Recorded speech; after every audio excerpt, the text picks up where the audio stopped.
Assalamualaikum warahmatullahi wabarakatuh. Halo semuanya, perkenalkan nama saya Nia Rahmatul Fadila dari Fakultas Tarbiyah Program Studi Pendidikan Agama Islam IAIN Kediri. Video kali ini kita akan belajar materi fikih mengenai ketentuan sholat qashar, yang dimana ada beberapa subtema yang perlu kita bahas, yakni yang pertama pengertian dan hukum sholat qashar, yang kedua syarat sah pelaksanaan sholat qashar, yang ketiga tata cara pelaksanaan sholat qashar, yang keempat hikmah sholat qashar, dan yang terakhir tentang sholat jamak qashar, di mana sholat jamak qashar ini ialah penggabungan antara sholat jamak dan juga qashar. Nah, untuk pembahasan lebih lengkapnya kita simak video berikutnya. Bismillah, alhamdulillah, salatu wassalamu ala rasulillah wa ala alihi wa sahbihi wa mawalah. Rabbi shrahli sadri wa yassir li amri wahlul 'uqdatam min lisani yafqahu qawli, amma ba'du. Baik semuanya, pada pembelajaran kali ini kita akan membahas tentang ketentuan sholat qashar. Nah, apakah kalian sudah tahu apa sih sholat qashar itu?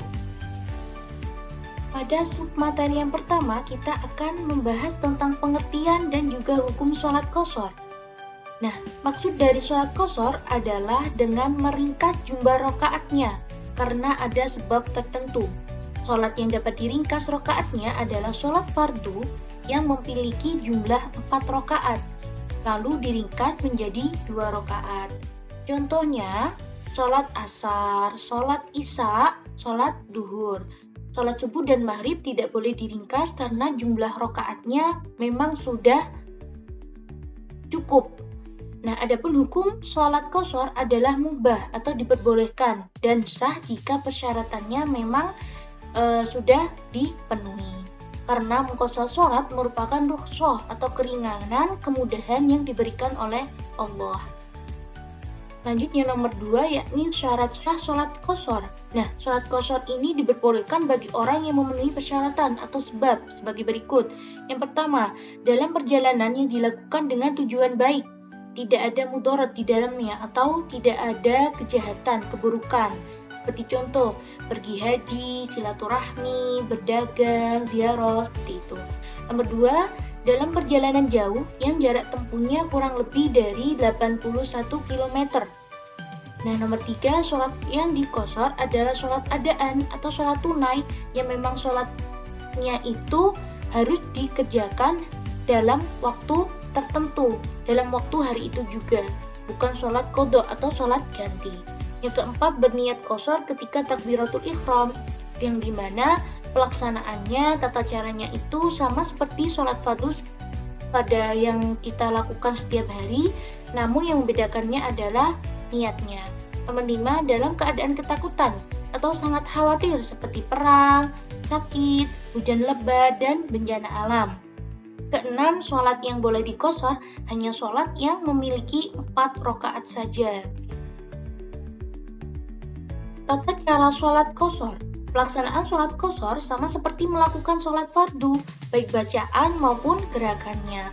Sholat qashar diawali dengan niat dan diakhiri dengan salam. Perbedaannya itu terletak pada niat dan jumlah rakaatnya. Jumlah rakaat sholat fardu diringkas, yaitu 4 rakaat menjadi 2 rakaat. Adapun catatannya, yang pertama, jika kita melaksanakan sholat duhur dengan qashar, maka sholat duhur yang tadinya 4 rakaat diringkas, diqashar menjadi 2 rakaat dengan niat usolli fardhu dhuhri rak'ataini mustaqbilal qiblati qashran lillahi ta'ala, yang artinya saya niat sholat duhur 2 rakaat karena Allah lillahi ta'ala. Kemudian takbiratul ihram, dan yang terakhir tertib dengan gerakannya, bacaannya sesuai dengan sholat fardu seperti biasa. Yang kelima, hikmah sholat qashar. Sholat qashar merupakan rukhsah atau kemurahan, keringanan dari Allah terhadap hambanya manakala kita sedang bepergian sehingga dapat melaksanakan ibadah secara mudah sesuai dengan kondisinya. Karena para ulama menjelaskan bahwasanya sholat adalah tiang agama. Kalau kita tidak melaksanakan sholat dengan tepat waktu atau kita sengaja meninggalkan sholat, nah maka tiang yang seharusnya kita jaga itu akan roboh. Nah, Allah sudah memberikan rukhsah keringanan kepada kita semuanya untuk melaksanakan ibadah kalau memang ada suatu kondisi yang memang itu tidak menjadikan kita sholat dalam keadaan yang tidak kondusif. Kedua, pelaksanaan sholat secara qashar mengandung arti bahwa Allah tidak memperberat terhadap hambanya karena sekalipun sholatnya dikumpulkan dan diringkas tapi tidak mengurangi pahalanya. Allah juga menjanjikan bahwasanya kalau kita melaksanakan sholat dengan qashar atau dengan jamak, maka pahala yang kita peroleh itu tidak berkurang karena Allah senang dengan hambanya yang melaksanakan sholat dan tidak meninggalkan sholat. Yang terakhir, disyariatkan sholat qashar supaya manusia tidak berani meninggalkan sholat karena ia dapat melaksanakan dengan mudah dan cepat. Nah, pembahasan ini yang terakhir tentang sholat jamak dan qashar. Maksudnya ialah sholat jamak dan qashar ini sholat yang dilakukan dengan cara menggabungkan dua waktu sholat yang diringkas jumlah rakaatnya.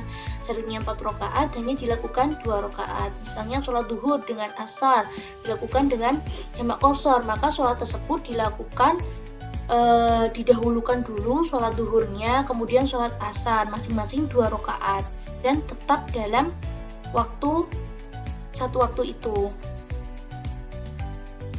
Mungkin itu saja pembelajaran kali ini. Terima kasih sudah menyelesaikan pelajarannya dan semoga apa yang kita pelajari hari ini bisa bermanfaat di kemudian hari. Mungkin itu saja. Mohon maaf bila ada salah kata, salah kalimat. Mohon dimaklumi. Wassalamualaikum warahmatullahi wabarakatuh.